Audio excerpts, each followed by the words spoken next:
the amount of information in the Bible about this subject. Now, it doesn't necessarily every time call it self-control, but the thought or the idea is still there. And we certainly, in a period of 1 hour, could not cover everything, so we'll sort of hit the high spots. And I've tried to isolate it into, I think, three areas that I thought might be the most important, but we'll cover what we can. Norm, do you want to do your thing before or after? Okay.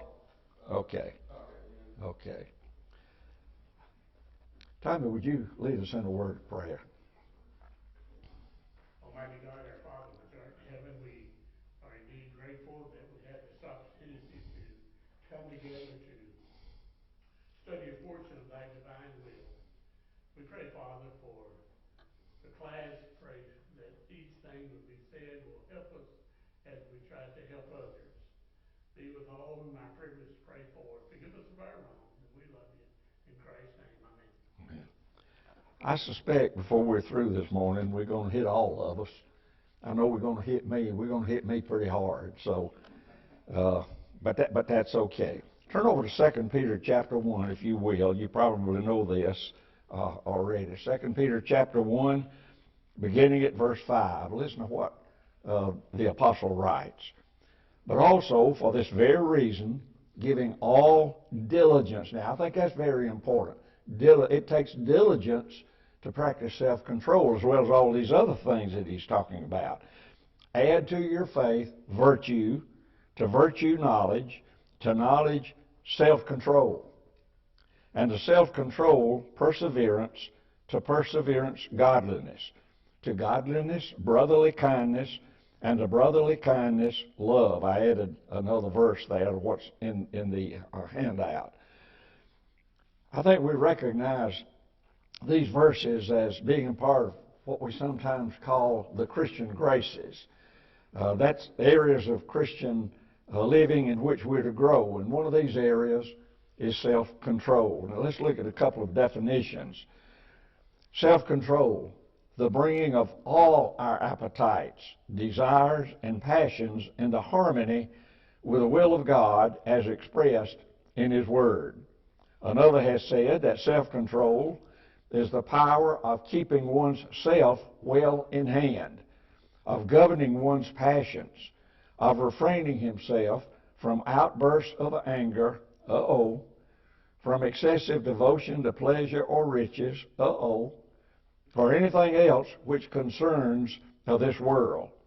Now, areas in which self-control must be practiced. Well, one of the areas, of course, is the body. Notice what Paul says in 1 Corinthians 9 and verse 27. But I discipline my body. Now, that's self-control, isn't it? What's the idea of discipline? Well, when we discipline our children, what are we doing? We're trying to teach them values that they need to add to their lives so that when they grow up, they'll be useful citizens. So he says, I discipline. I exercise self-control in my body and bring it into subjection, lest when I have preached to others, I myself should become disqualified. So, people, don't you think that if the Apostle Paul felt the need to exercise self-control, surely we do? God intended that our body should be our servant and not our master. Therefore, we must control our body with all its appetites if we are to grow to spiritual maturity. Hunger is a very strong desire. Wouldn't you all agree with that?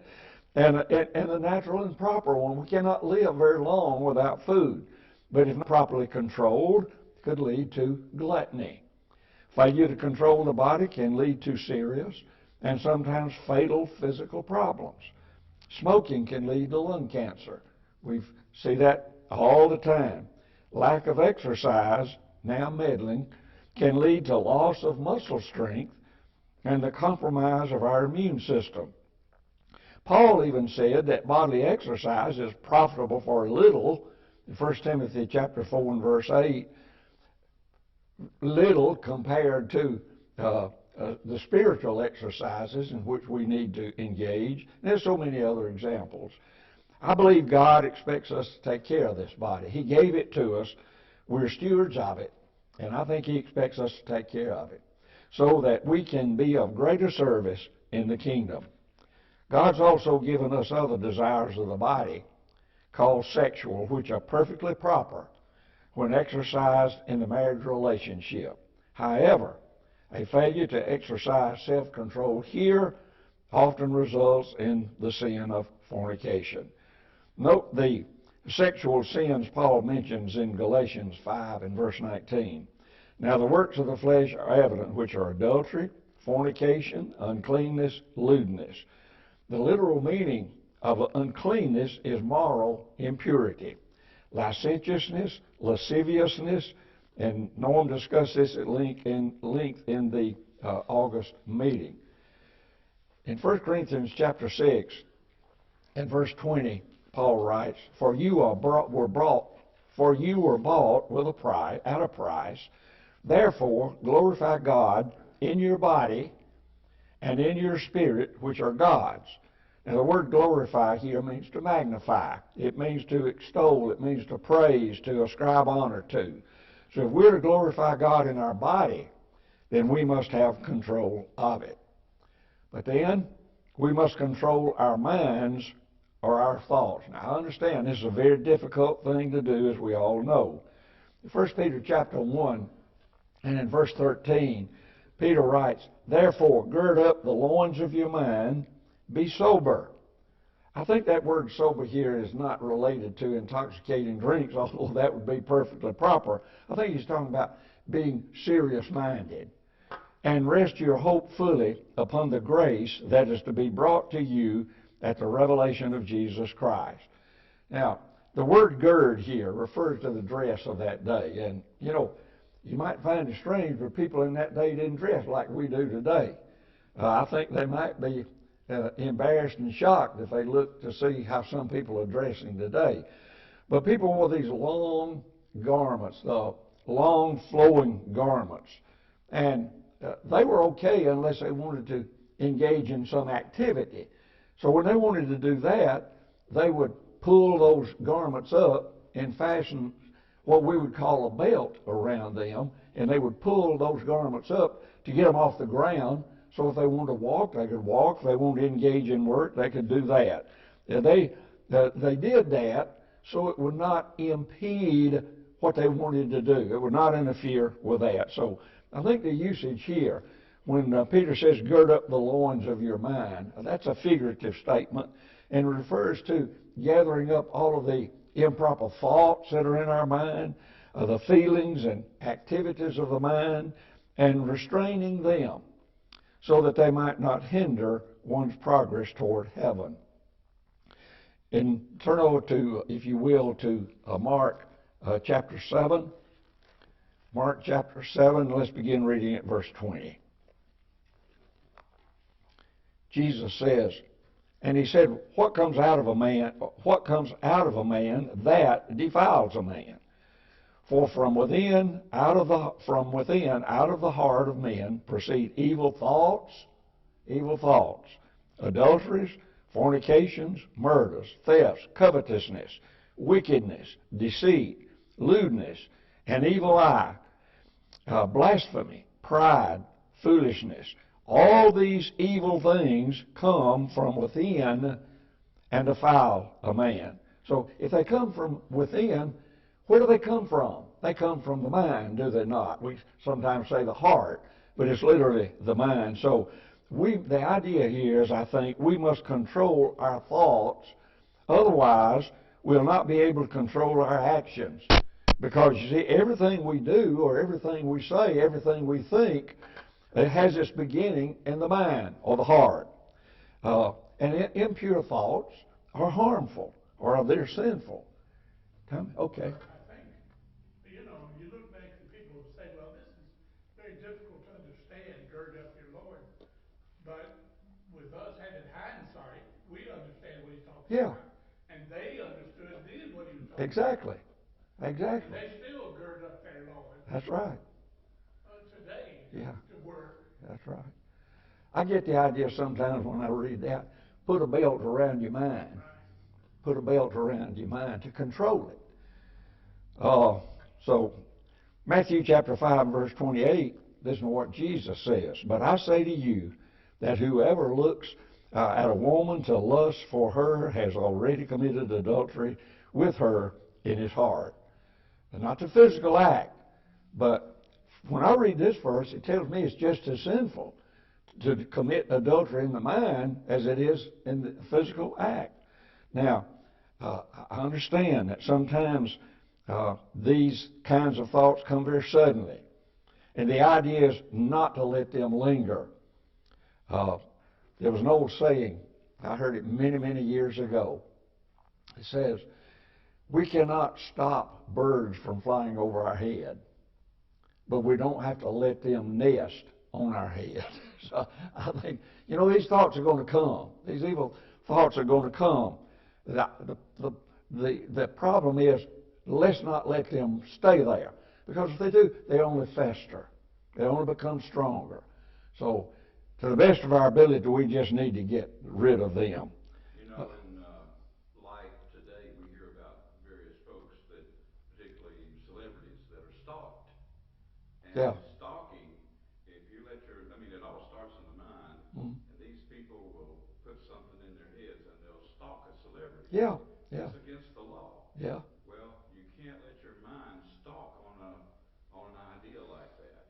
That's right. And that's kind of what I think he's talking here is that, like you say, pretty girl walks by, you may see her for a second, but once it's done, it should be done. Let it go. Let it go. Let it go. Well, they say that the second look makes it wrong. Yeah. That's right. Yeah, that's a good thought. Good idea. Good thought. So how can we prevent evil thoughts? If the things that we think are evil and are sinful, how can we avoid them? Do you have any idea? Gird up your mind. Gird up your mind. That's pretty good advice, is it not? But if all of a sudden some evil thought comes into my mind, what can I do? I can say, okay, thought, go away. You can remove yourself. Well, you can do that. You can replace it with another thought. That's the idea, I think, right there. Our minds can only entertain one thought at a time. And I've come up with this thing. This is a personal thing with me. I don't know if it'd work for anybody else or not. And you know as well as all of us have these kinds of thoughts from time to time. My key to eliminating these kinds of thoughts is I picture Jesus on the cross. And I picture, when Simon Peter denied him that third time, what did Jesus do? He turned and looked at him. So I have this picture of Jesus hanging on that cross looking at me. And that works pretty well for me. So I hope you have something like that you can fall back on. Keep busy doing something, then you don't have time to think about things. That's right. That's right. Yeah. Occupy your mind with something else, and you won't have room to think about anything else. Anybody else? Replace it with good thoughts. Yeah, replace it with good thoughts.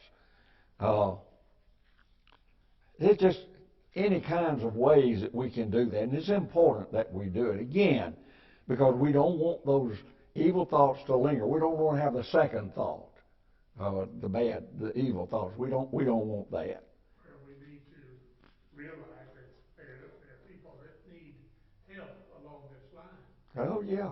And this is why we're studying the lessons. Mm-hmm. That will help us, so we won't have those thoughts. Yeah. Yeah. You have to practice anything that you do. Yeah, you do. Practice that. That's right. Okay. We must control the temper. You ever lose your temper? I guess we all do from time to time. Look over to Ephesians 4, beginning at verse 31. Paul writes, "Let all bitterness, wrath, anger, clamor, and evil speaking be put away from you with all malice." Put that malice away too. "And be kind to one another." Now here's just what we've been talking talking about. We saw that in the mind. If we have an evil thought, we need to replace it with a good thought. Here, if we have evil deeds as a result of those evil thoughts, we need to replace them with good deeds. Notice what he says, be kind to one another, tender-hearted, forgiving one another, just as God in Christ also forgave you. Bitterness is that frame of mind which retains angry feelings. I know we all get angry from time to time. I think Jesus got angry. You remember when he threw the money changers out of the temple and all? I think he was angry. I think Paul was angry from time to time. You read his letters, and I think you can see that from time to time he was angry. The thing is, neither Jesus nor Paul allowed this anger to show itself in some physical act. Now, I know the Bible says Jesus took a whip and drove those money changers out, but he never hit them. As far as I can tell, he never hit them. And this idea of bitterness, I think it implies hatred. That one who has these feelings is liable to vent his hatred in a violent temper at any moment. Wrath and anger are similar to bitterness. If allowed to smolder, will often lead to outbursts. Clamor is the loud, harsh speech of an angry person. Evil speaking, of course, is speaking evil of another purposely trying to cause them harm. All the sins that are mentioned are various exhibitions of malice, that is, evil-mindedness or viciousness. Verse 32 tells us how we are to act rather than allowing our temper to get in our way or to harm us. Any thoughts? Anything you want to add? Okay. You know, just here recently, the woman that followed the senator into the bathroom. Yeah. Now, she held her temper, so I bet she was upset. I'm sure. But if she would have fought back or let it fly out, then she would have been the reason people would make her out Yeah. as a guilty person. Yeah. Yeah. How can we control this kind of thing, this kind of bitterness? Any thoughts?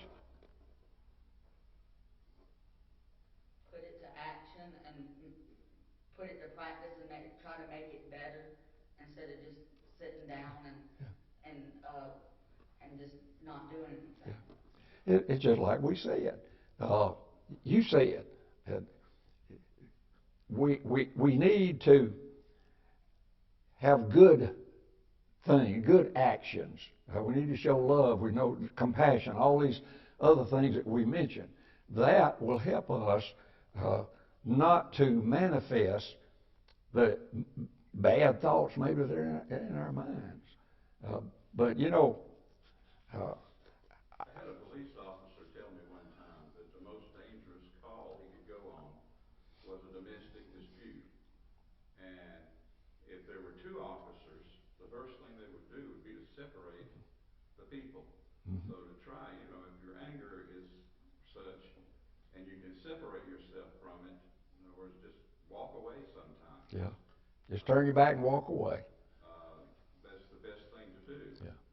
But I know in personal situations, sometimes you walk away and the people get much madder at you for walking away. And if it had a gun, they'd shoot you in the back, wouldn't it? Well, just think of how many times recently we have heard about officers being called to a domestic disturbance and they get shot. Yeah. It happens. Well, plus two, I was told one time years ago, bite your tongue. Yeah. You should have seen my tongue. All the scars on it. Yeah. Yeah, we're going to talk about that. Carry a roll of duct tape with you. Yeah. Yeah. Put it on. That's right. Anything else? Okay, now I've devoted more time to this one because I think it applies particularly to me. Maybe it applies to you, I don't know. But we must control the tongue. Now, we've already touched on this, talking about controlling the body. The tongue is part of the body, but it deserves special consideration, I think, because of its power to do evil. In Proverbs chapter 10 and verse 19, listen to this. In the multitude of words. Now, what does that tell you? That's somebody who talks a lot, doesn't it? Sin is not lacking. Sooner or later, if we talk all that much, we're going to say something we shouldn't say. But he who restrains his lips is wise. This is what James writes, chapter 1, verse 19. Therefore, my beloved brethren, let every man be swift to hear, slow to speak, and slow to wrath. Sort of touches on what we've been talking about. Slow to speak. Listen to what Guy in Wood says this means. It means to be slow to begin speaking. And this would seem to imply that we should think before we speak. Words have consequences. They can hurt, and they can even destroy lives. And they cannot be unsaid. You've heard the expression, you cannot unring a bell. Once that bell is rung, you can't take it back. Once a word is said, it cannot be taken back. Now, we might go and apologize and ask for forgiveness, but once that word is said, it cannot be taken back. Now, many excellent sayings have come from this idea. Some wise person, I wish I could have taken credit for this, once said that before we speak, we should taste our words. Now, think about that just a minute. We should taste our words. Is this really what I want to say? Is this going to hurt? Maybe, there are a lot of people whose intentions are to hurt with their tongues. But certainly that should not be true of a Christian. We should consider how our words are going to sound. How would we appreciate it if somebody was saying the same thing to us that we were going to say to them? Another said, we have 2 ears and 1 mouth. Therefore, we should hear more than we speak. And there's another one. I'm not sure I can get this exactly right, but the idea is God gave us 2 ears and they're open. They're unfettered. There's nothing to prevent something from coming into our ears. But he gave us 2 rows of teeth to serve as a fence to keep our tongue in check. Now, I think that's a pretty good saying, too. Another said, it's better to keep quiet and be thought a fool than to open the mouth and erase all doubt. I think that's rich there. In James chapter 1 and verse 26, he writes, if anyone among you thinks he's religious and does not bridle his tongue, but deceives his own heart, this one's religion is useless.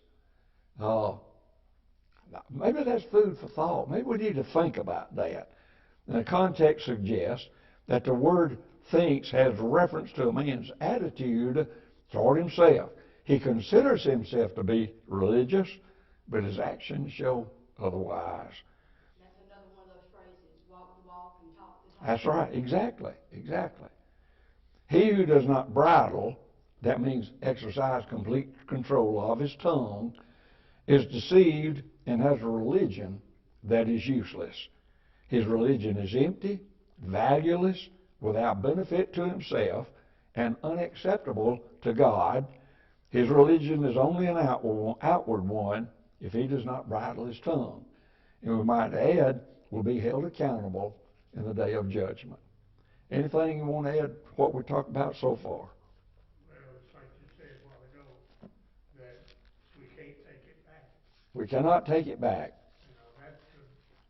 You might say something in the haste of the moment, but, it hurts for a long time. They say that's the reason God made a cage to put the tongue in. That's right. Yeah. I know I have said things over the years that I regret to this day. And I guess we all have. So it's very important that we as Christians show the right kind of be the kind of influence that we need to be, not only among ourselves, but for those outside the body. There's some folks that you can talk to them, and they seem like they delight, and particularly if they know you're a Christian, they delight in using profanity. They delight in degrading you as a Christian. But again, those people are going to be held accountable for that. Let us not be guilty of doing anything like that. Now, let's turn over to the 3rd chapter of the book of James. You knew that one was coming. Frank, just before you move on from that point, there's two kinds of people that I've met as a preacher. People who, when they find out I'm a preacher, will adjust their speech to respect the fact that I'm a preacher, and those who will cuss even more because they know I'm a preacher. It's true. Several years ago, before I started having back problems, I enjoyed playing golf. And it was just one of my Christian brothers and I would go, and we had gone to this particular golf course one day, and there was a guy that had come and he wanted to play, but he was by himself, and they asked us if he could play with us. And they said, oh yeah, that's fine. Come on. It didn't take long before he started all this profanity stuff.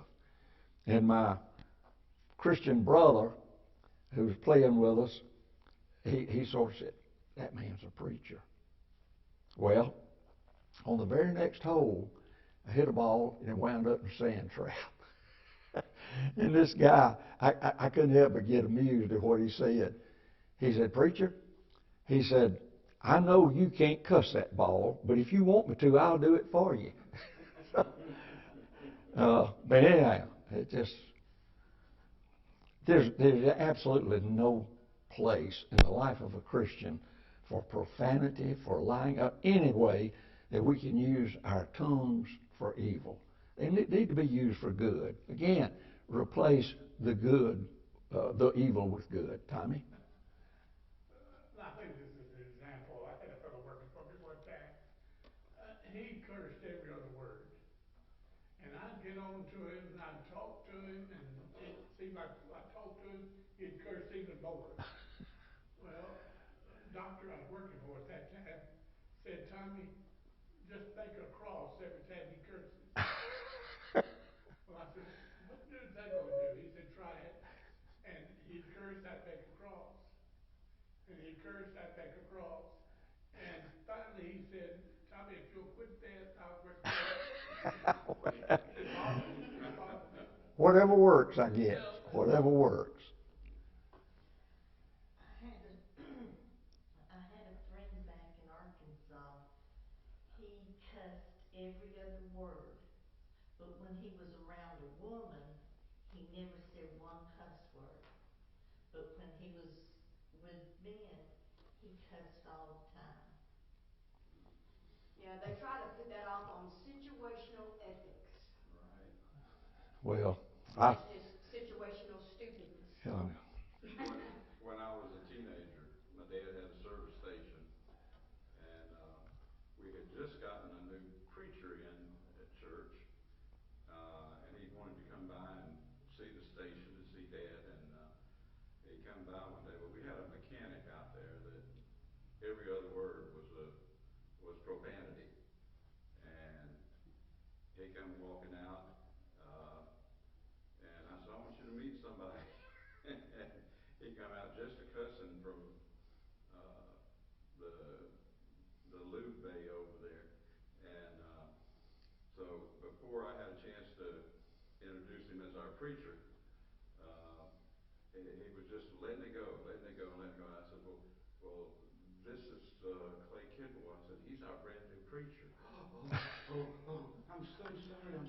And Clay looked at him and he says, well, he says, you can cuss in front of me all you want, but remember, you're cussing in front of the Lord. That's right. So apologize to him, not me. Yeah, I said, That's right. I had a pretty foul mouth when I was like a teenager. And I'll tell you, the day I stopped using profanity,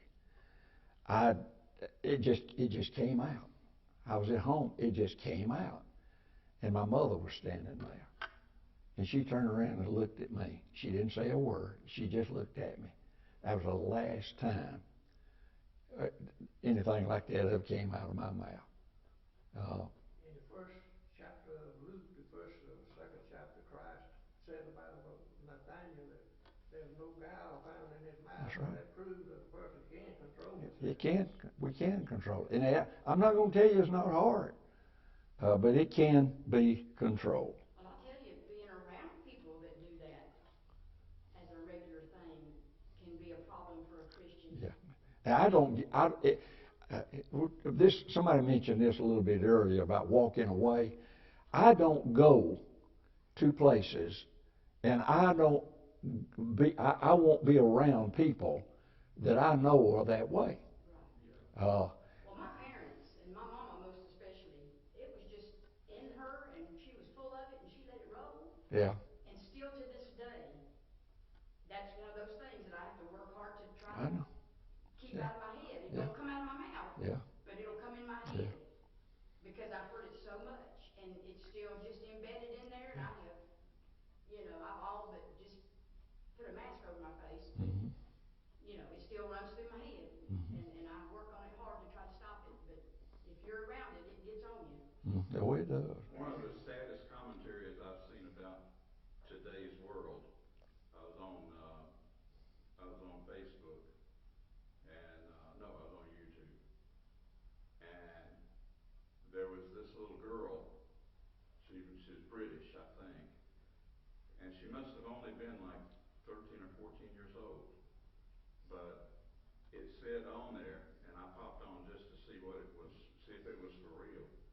But she was giving profanity lessons to other teenagers. Now, when you see something like that, and this world is just, you've got a whole lot to combat out there. Yeah. Kids are teaching other kids to use profanity. And where is mom and daddy stopping it? That's right. Yeah, that's why it's so important for us to spend more time with the church and less time with the world. Mm-hmm. Yeah. Absolutely. Absolutely. I'll give you another example.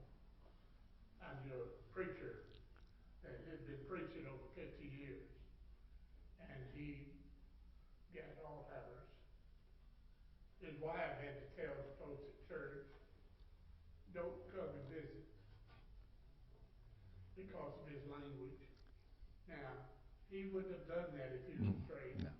but he had heard it probably all of his life. Yeah.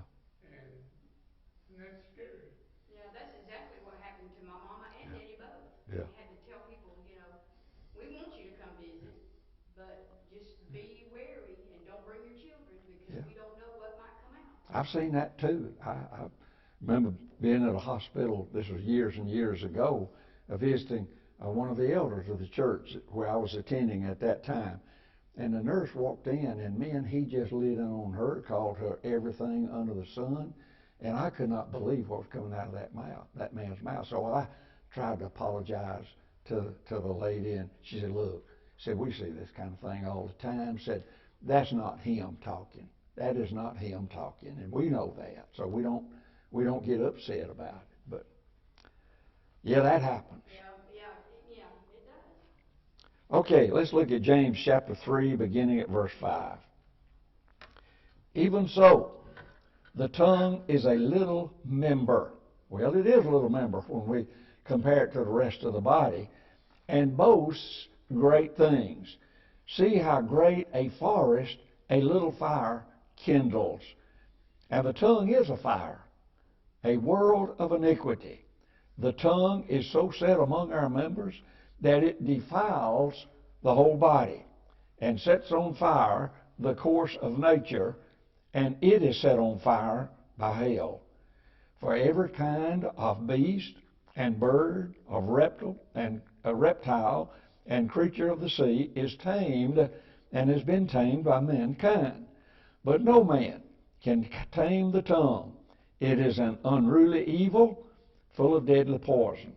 With it, we bless our God and Father, and with it we curse men who have been made in the similitude of God.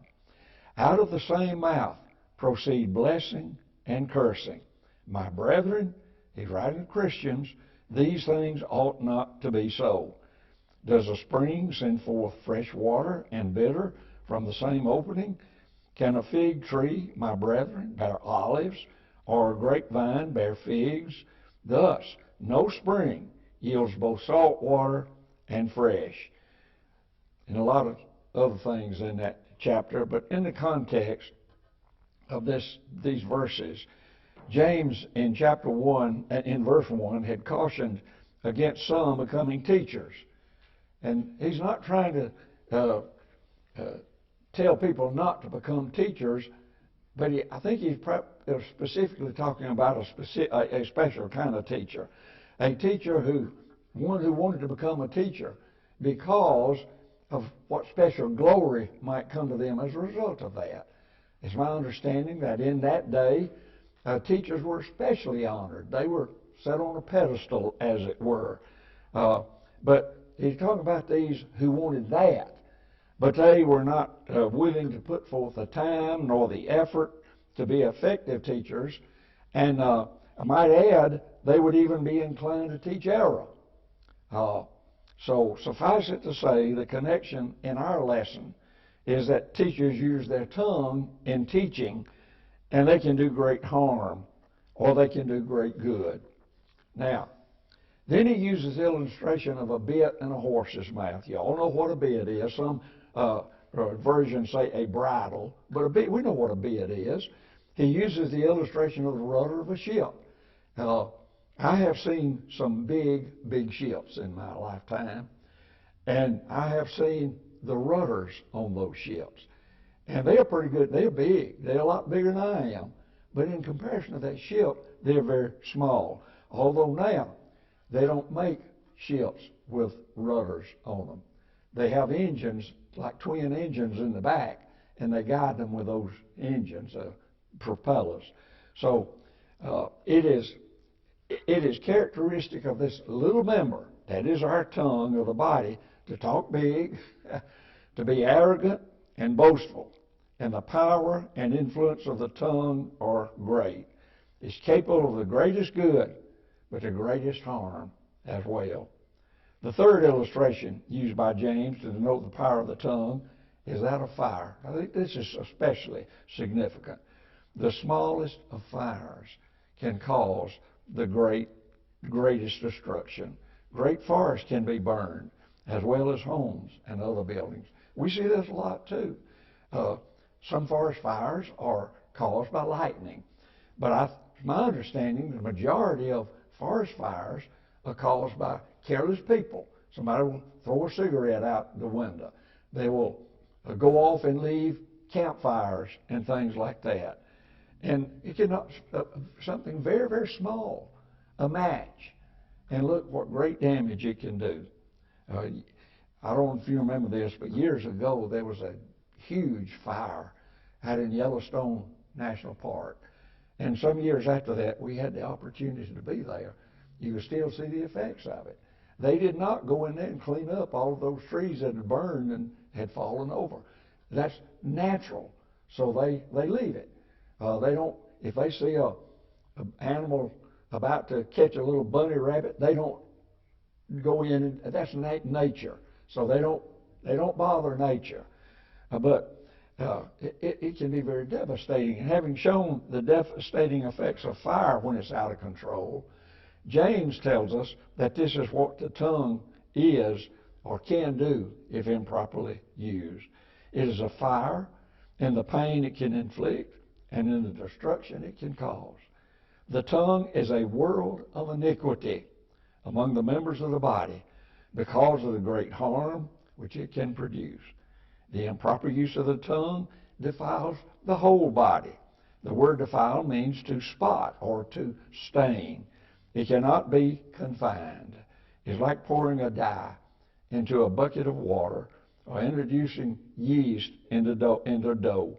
It spreads throughout. There are two possible meanings for course of nature in verse 6.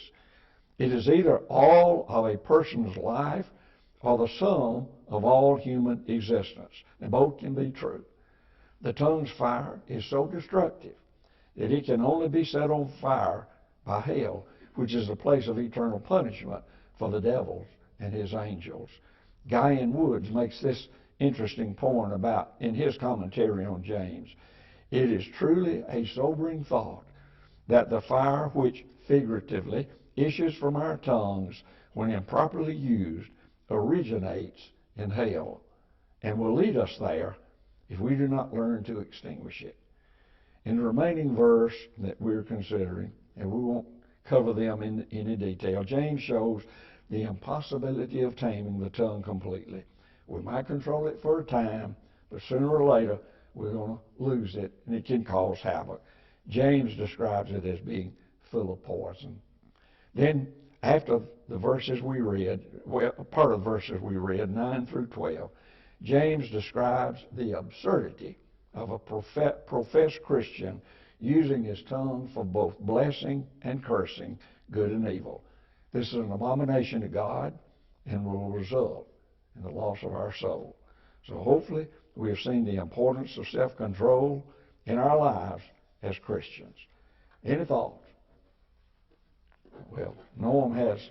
You're talking about the respect that teachers used to have. It's still like that in other countries. The first time I went to India, I had a business visa as a teacher, and I was going through the customs there in the airport in India, and they had me open my bags, and rifle through my bags and everything, and check my visa, and they said, you got a business visa, what's your business? I said, I'm a teacher, I'm coming here to teach in the school.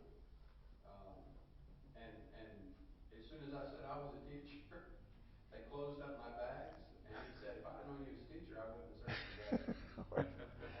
Yeah, well. And then, the flip side of that is people who want to be teachers just for that glory. Yeah, oh yeah, yeah. I think that's one of the things James was warning against. Yeah, and I've seen brethren wrongly motivated in their career by that. They were more interested in being considered a respected teacher than they were being true to Oh yeah, yeah. the faith. Okay, Norm, it's yours. Thank you.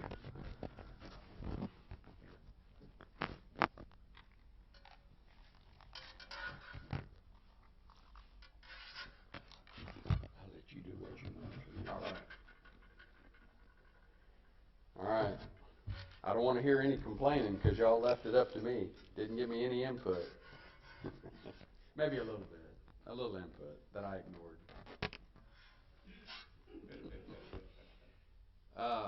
I want to cover the spiritual sword issue that is dealing with change. There's good change and there's bad change. And this primarily focuses on bad change and how to recognize bad changes and what to do about it. And so I'm going to hand out the table of contents from this spiritual sword. And I know a lot of you already have a lot of spiritual sword, a lot of issues with spiritual sword. So you may already have this. If you don't have it, and there's one of those articles that you would like to teach, I can print that article out for you. I don't want to print the entire issue because I put one up there for you. I don't want to print the entire issue because I don't think that would be right for me to print out the entire issue of their magazine and to hand it out. But if you don't already have it and you don't want to order it, and you want to teach one of these lessons, then I will print that article for you, that one article. Would it need to come from that article? No, not, and you know, you may just, see a title there that you like and that you want to do, and you can just take that title and run with it however you want to. Or I can print the article for you and you can go off of the article. So I've got myself down for the first one, An Anatomy of Change, on the 13th of next month. That'd be our next second Saturday. Is Does the it come in order? Not necessarily. I'll take the second one, but I need, Okay, so you want things that should never change? yeah. All right, I'll put Frank on that. And what date do you want me to put on it? Well, let everybody else have their turn, and then I'll. Okay, all right. Well, I'm going to go next month. Okay. And then anybody else see one on there that you would like to do in particular? So I think what you're saying is you don't want to go again. No. Unless the rotation comes around. Yeah. Well, if nobody else speaks up, then you're going. That's only 2 months. I don't know if I'd have time. Tommy, you got one you want to do? I'm gonna wait till I get through with everybody else too. Y'all are not helping me. I am. Yes, sir, you are. I'll take warning. Warning against change? Right. All right, Tommy. Anybody else want to take one? I got a blue. I'll see if I can find that spiritual sword. I may have it. Okay, it's is the issue? Oh, I don't think the issue number is on here. It's down there. I saw it. Does it have the issue number on it? Anyway, it was 2010. Oh, there it is. Yeah, volume 41, number 2, January 2010. Yeah. And I'll That's read it. the articles and see what takes my fancy. And Okay, well we next can month. assign some more next time. When was the last time you taught, Tommy? Hasn't been long. hadn't been long. 6 months or so. Time before last, wasn't it, Tommy? Yeah. Time before last. And when did I teach last? Last month. Well, that's what I thought. I did last month. Mine before that. So you were the one before that, Yeah. and then it's Frank. That's the 3 of us that are rotating. So it's back to you now. No, I'll go next month, and Steve may go. Kyle's going to teach one. I'll assign you one. And Yeah. Y'all can work together on it. I'm going to assign you one too. This could be online also. Do what? Oh, I don't think Spiritual Sword puts theirs online. They don't put it I don't online? think so. You can order them online, and you can order, like I've got the digital copies. I don't have all the physical copies. I've got them PDFs up through I think 2012. I've got them up through 2012, so I need to update it. But I was really surprised that, they must really be having problems there with the COVID and all like that, but, under 20 people coming. to get well, It was a big church. really? Yeah. Wow, I didn't know that. Well, I hope they keep putting out the Spiritual Sword. It's been around a long time, and it's a good quarterly. Anybody else want to give any input on that? So I guess I'll go next month on the 13th. The one after that is December 11th. Tommy, you want to go December 11th? It'll be all right. So I'll put Tommy down for 12/11. Put Jonathan for January. I don't know which one to give Jonathan.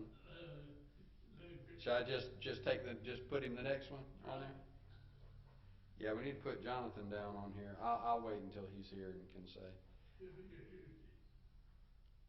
Oh, is he coming back Tuesday? Oh, well, good. I'm glad he's. Jonathan was in the hospital with COVID, and he has been home for about a week, I guess. And, I'm glad to hear he's gonna be able to get out and, Yes, get back to and normal. oxygen twice a day. Still? He's still having oxygen twice a day? Treatment. Okay, breathing treatments. Yeah, apparently he had it pretty bad. I'm glad they didn't have to put him on a ventilator. So we need to continue to pray for Jonathan and his recovery. Pray for y'all that don't want to jump in here and take some of these classes, but that's anything else? If not, then, I think Tommy, you said the opening prayer? Frank taught, Gerald, you want to say the closing prayer for us? Our Father and our God, we're so privileged to be here this morning. We thank Thee for Thy word and that we have time to set aside to study it. We're thankful for Frank as he has directed our talks this morning. We pray that everybody has gained from being here. We pray, Father, for this country that it can come back under Your guidance and live a better life. We ask You to forgive us of our sins and be with us till we depart. We thank You in Jesus' holy name. Amen. Do y'all want me to print those articles for you? You want me to print the one that you picked? And Frank, you want me to print that one you picked? Just hold on. Let me see. Okay.